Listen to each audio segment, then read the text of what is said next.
யார் மேல எல்லாம் ஒரு கண்ணு விழுதோ அவங்களாம் பெரிய ஆளுங்க இந்த உலகத்தை. பாருங்க, முழு உலகமும் அழிஞ்சிருச்சு.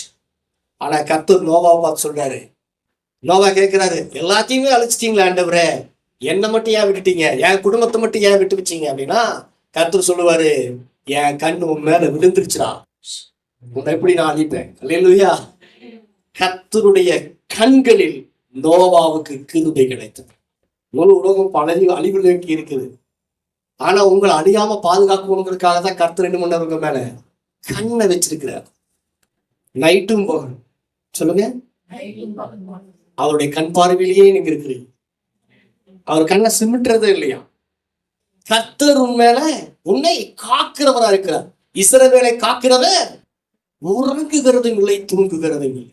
அப்ப இரவும் பகலும் தூங்காமலும் கண் சிமிட்டாமலும் கண்ணை மூடாமலும் அவர் உங்க மேல கண்ணை வச்சுட்டே இருக்கிறாருங்க. இப்படி யோசிங்க. இல்லையா சொல்லுங்க, இப்படி யோசிங்க. பூமி எங்கும் உலாவிக் கொண்டிருந்த கண் இப்ப நோவாவின் மேல் வந்து விழுந்தது. எல்லாம் அழிஞ்சிருச்சு. நோவாவின் குடும்பம் காப்பாற்றப்பட்டது. ஆமென். முதலாவது கர்த்தர் உங்க மேல கண்ணை வைக்கிறது எதுக்குன்னா அவர் தம்முடைய கிருபையினாலே உங்களை மூடி பாதுகாப்பதற்காக. அல்லேலூயா.